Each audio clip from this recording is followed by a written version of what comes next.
So here parang nakikita kitang nagiging observant and you're being aware, conscious.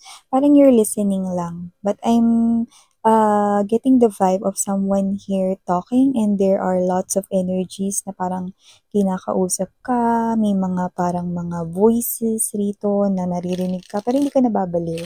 Meron ka talagang kausap dito. Pero sa kung sino man 'tong mga kausap mo 'no, more likely parang ang energy is pinakikinggan mo muna kung ano yung sinasabi niya rito, 'yan 'no. So yun yung ating na-pick up from there. So let us see more. What is this all about? At kung sino man yun, nakausap mo, kumakausap sa'yo rito no, with the Three of Pentacles energy, I think you've already built something strong, like a connection. Pwedeng one of the people in your lives, no, na pwedeng close to you, but let us see more. Yeah, mahalaga sa'yo, no, yung tao or yung individual na yun. So let us see. I just saw the Page of Wands. Okay. You care for that person as well.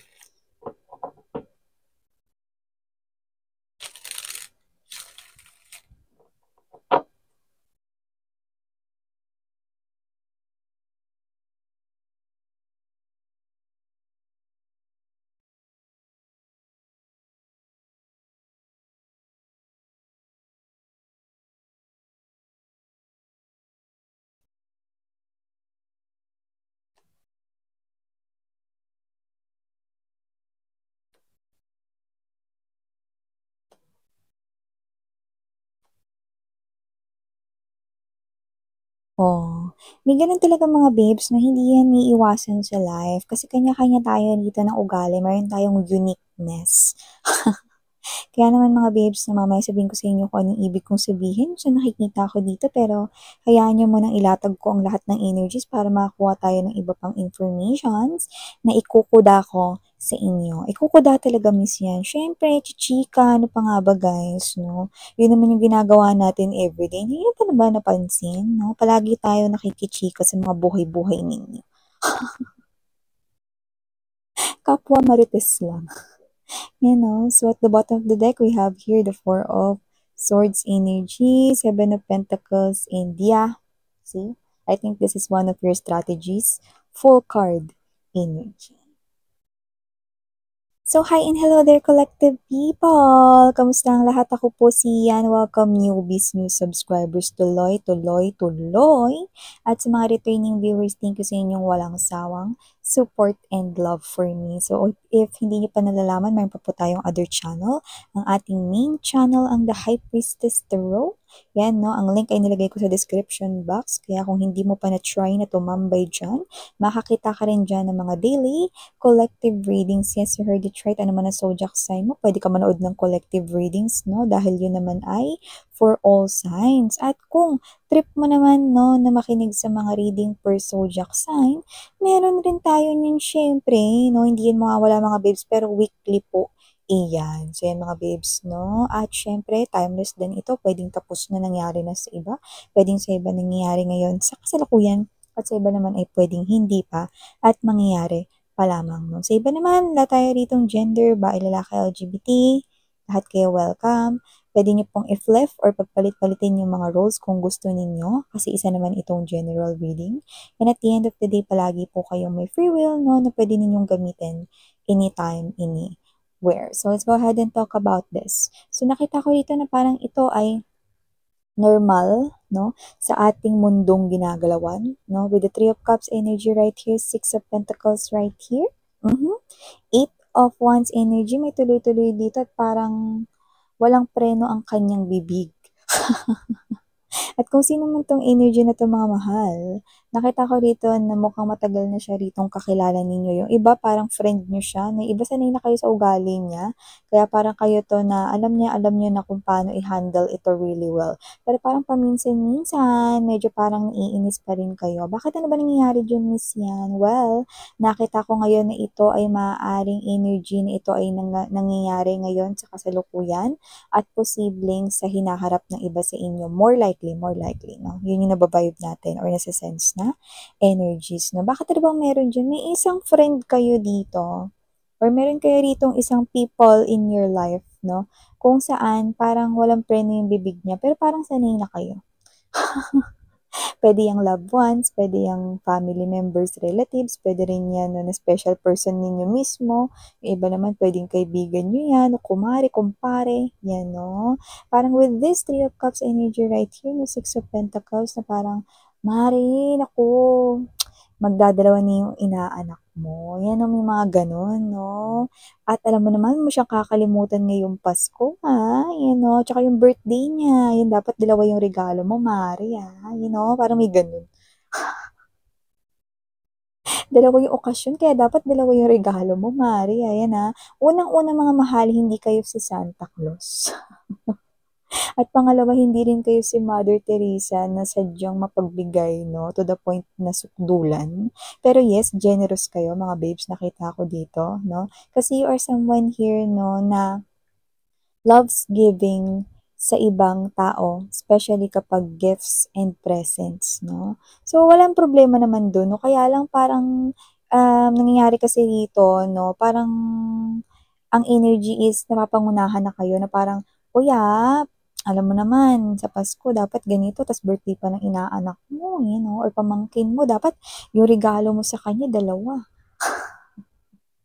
Example lang yan mga babes 'no. So may gano'n na may hindi mapigilan dito yung preno 'no, yung parang ano ba, 'no, hindi na siya nahihiyang sabihin yung sa'yo kasi with the Six of Cups energy no, devilish energy right here, close kayo, na parang ang tagal niya na sa life mo. So puwedeng pinsan mo siya, kamag-anak ka, ka-soul tribe mo or nasa parte ng iyong community 'no, nasa parte ng mundong ginagalawan mo. So nakita ko rito 'no, na kayo ito na kayo na lamang yung nag-a-adjust with the Temperance energy dahil kayo mas nakakaunawa, 'yan 'no. So nakikita ko dito na parang you're trying to maintain the balance right here para hindi siya rito masaktan 'no, pero siyempre hindi naman kayo yung energy na pushover, alam niyo yung pushover?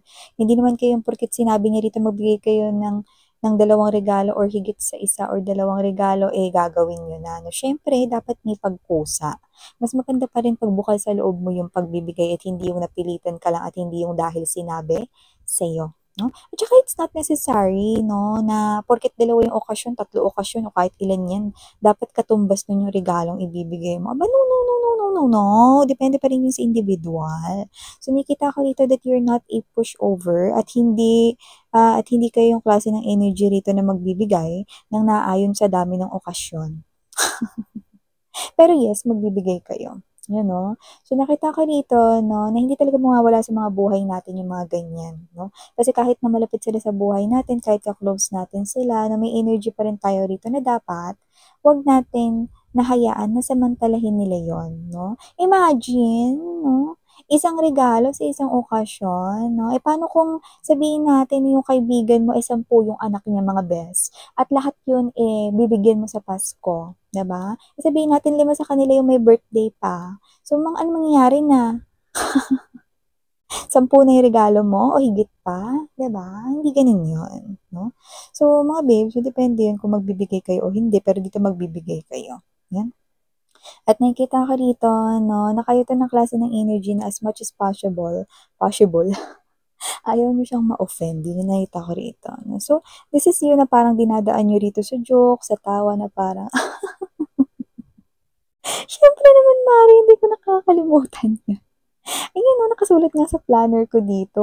Pero siyempre ako ng bahala sa regalo na inaanak. Huwag kang mag-alala, hindi siya mawawala 'no, pero ikaw hindi ka magkakaroon, you know? Minsan parang dinadaan mo rin sa joke, siyempre sa mga bata na lang yun, 'no ba, laki-laki mo na. Basta I'm always here for you friend, you know? Minsan nagiging plastic ka with your friend, no? It's just that kilala mo siya. May mga kaibigan talaga tayo na minsan may mga ganyan talaga 'no?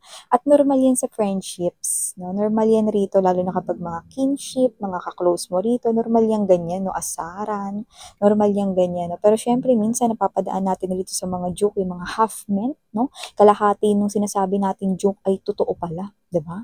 So parang kayo 'to mga babes 'no na, "O paano yan, since dalawa na yung inaanak ko sa'yo, wala kang regalo ngayong Pasko. Love naman kita, halika nga dito, nakurting nga kita."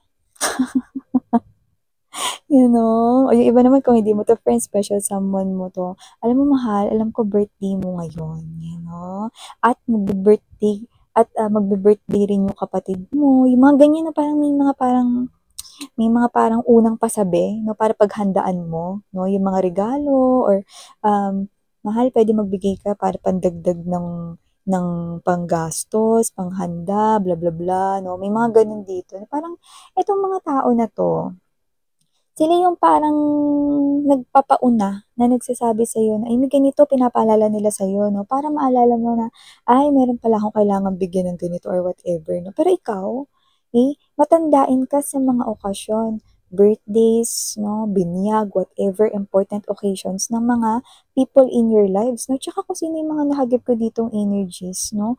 Ano ba naman yung hindi mo makabisado rito yung mga special na araw sa mga buhay nila, 'di ba? Kasi ikaw ito 'no, na 'pag mga ka-close mo natatandaan mo 'yan tsaka parang hindi naman gano'n kalaki yung circle or community of, soul tribe mo dito, 'no. So, lahat 'yan naaalala mo. So, no need to remind you 'no, tsaka hindi puwedeng maging paladesisyon lalo na 'no, ito ay, parang parang ang nangyayari kasi dito 'no, yung utos na ito, inuutusan ka nila, 'no, na, "O magtabi ka ng ganito, magtabi ka na maaari ng 5,000 para sa mga inaanak mo," mga gano'n, 'no. Or magbi-birthday din yung kapatid ko kasi, parang, "Hi, magbi-birthday ka bukas ta's magbi-birthday yung kapatid mo sa susunod na buwan," 'yan, 'no. Parang ang nangyayari gano'n. So ano 'to, alkansya ka 'te. Isa ka bang walking ATM or whatever 'no. So, yun yung hindi nila maintindihan. Why? Because close kayo. Yan. Because they already know na close kayo 'no. With the Six of Cups energy, matagal mo ng kasama yan, mga mga special people na yan in your lives 'no. So, parang matik na nabibigyan mo sila 'no, tsaka parang matik na parang sanay ka naman ganyan sila, 'no, pero minsan talaga parang naiinis ka pa din 'no. Pero dito dinadaan mo sa biro kasi ikaw yung mas nakakaintindi. So, nakikita ko rito that you're gonna give 'no, pero hindi sobra-sobra. Okay. So, nakikita ko mag-e-effort ka pa rin, nakikita ko magbibigay ka pa rin, but you will not really do kung ano yung exactly sinabi nila sa'yo, okay? Because you are someone here na may sarili kang desisyon, may sarili ka ritong parang pagkukusang loob kung ano ibibigay mo, kung magkano, kung maglalabas ka man ng pera rito, okay? No one can tell you kung magkano ang ilalabas mo or kung magbibigay ka or hindi, 'no? Hindi naman sila rito mga babes 'no, may ah, access sa'yo rito na mind and of course 'no, sa iyo ritong money, money, money. Kaya naman kahit na maganda pa ang kitaan ninyo rito mga babes, kasi nakikita ko rito well balance ang inyong pera with this Four of Coins energy lalo na kapagka may mga okasyon kagaya ng mga ganyang pagtitipong mahalaga, kagaya ng Kapaskuhan at New Year's salubongs 'no, at kung ano-ano pa, 'no. May mga sitwasyon rin dito na parang nasasabay 'no, yung mga kapanganakan ng mga loved ones mo natapat din na dikit sa Pasko or dito sa bagong taon or special occasions na may ganun-ganun pa. So, sa loob ba ng pamilya, barkada, friendships at sa iba pang area ng inyong life, 'no, naka-close ninyo rito, 'no, you are the only one, 'no, na makakapagdesisyon, okay, kung ano yung gagawin mo diyan sa mga bagay na yan. Kasi bago pa nila yan sinabi at pinagbabanggit sa'yo, alam mo na yan sa sarili mo. Yung iba na paghandaan nyo na yan, lalo na kada taon nyo yan ginagawa, 'di ba? Parang nasanay na kayo, matik na, no need na to remind, 'no? Either nadagdagan man sila rito ng family member, may mga anak man diyan, 'no, or madadagdagan yung inaanak mo or whatever, matik na yun sa'yo, alam mo na yung gagawin do'n, so no need na ipaalala. Pero ang pinakamaganda rito, you're maintaining here your balanced temperance energy, 'no, and you're just trying here to manipulate the situation but in your own way, okay? Kumbaga parang hayaan parang you're telling them pero indirectly or hindi directly kasi, alam mo na parang ikaw yung mas nakakaintindi, ikaw 'to na parang mag-a-adjust, so parang dinadaan mo na lang sa joke, 'yan 'no. Parang, "Huwag ka mag-alala mare, kasi sigurado naman na meron rin talaga yung mga inaanak mo. Mahal ko kaya yan lahat ng mga anak mo na yan." Gusto mo ba sabihin ko pa yung mga pangalan nila, mga nicknames nila at kung kailan sila pinanganak? 'Yan, So, nakikita ko dito na kung sino-sino man ito 'no, parang, love alam ko 'no, alam mo naman na love Ano, syempre hindi ka mawawalan kaya naman chill ka lang diyan. So yan mga babes, nakita ko rito na parang ito, medyo maiinis ka, maiirita ka rito na dahil may mga situations na nangyayari na ito ngayon, no? Maaring may kita-kita with friends na ngayon or magkikita-kita kayo ng barkada rito, may magbabanggit dito, I'm preggy na guys, yan no? Or parang, guys, expecting mom na ako. Ayan o, mga ganun, no? Expectant na siya to be a mom, no? At syempre, dahil dyan parinig yun na, uy, ninong-ninang kayo, ah. May mga ganun, no? So, nakita ko rito na parang meron na rito mga nagpapahaging, nak, magbe-birthday na ako sa ganito. Yan, no? And this is you, no? Tahimik ka lang kasi mga babes, no? Kalmado ka lang, mini-maintain mo yung calmness mo dito na energy. So, kahit nga parang ito ay hindi maiiwasan na parang magpainis sa'yo, no? Carry lang. Tapos nakita ko rito na parang important people ito in your lives, no? At alam mo na iba-iba kayo rito ng pag-uugali. So, nakita ko dito na parang naiintindihan mo na, kasi masyado kaming close kaya parang nasasabi na namin ng diretso sa isa't isa, no, yung wala ng paligoy-ligoy pa, no, yan. Pero at the same time, this is you na, ikaw rin, no, napansin mo rin sa sarili mo na kaya mo rin na parang, um, sagutin yung anggulo na ito, no, na nagpapakatotoo but at the same time, hindi yung mabubugbog yung parang ma-o-offend siya. Parang ganong klase ng energy. So, you're trying to be strategic right here, no, in a very calm way. At nakikita ko rito, no, na sa end nito, no, this holiday season, no, may mga sabay-sabay man dyan, yakang-yaka girl, or yakang-yaka pre, wala tayong gender dito, LGBTQs, of course, welcome din kayo mga sweethearts, no? So, may mga ganito talagang situations na hindi may iwasan na, pero, you can handle this, no? At the end of the day, no, kahit na hindi yun yung eksaktong sinabi nila sa'yo, okay, they will be still satisfied, no, na sa kung ano yung ibibigay mo or kung ano yung ilalabas mo rito, no, dun sa mga pinagbabanggit nilang pauna sa'yo. Yan, no? So, parang kahit na sometimes gusto nilang mauna rito sa mga desisyon mo, carry na. Kasi parang kilala mo naman na sila. So, parang hindi naman kayo dito naghahanap ng away, no? Like friendship over or relationship over na, no? Kung sino-sino man to, no? Hindi ganon. Kasi kilala mo rin naman sila at kilala ka rin nila rito. No? Alam rin nila yun mga babes, na hindi kayo basta-basta rito as in natatangay sa mga basta sinasabi lang nila. Kasi alam nila rito that you have a firm decision as well. And they also know na hindi rin naman talaga kayo rito snobbish. Kaya talagang meron rin naman talaga sila rito ma-receive. Yan mga babes, no? Matik na yun, lalo na ginagawa mo yun palagi.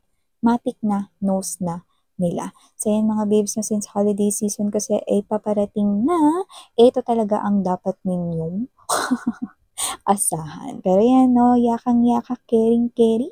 Ito yung mga mensahe para sa'yo, babes. Muli ako po siyan. Sarang iyo, love in life. Annyeong!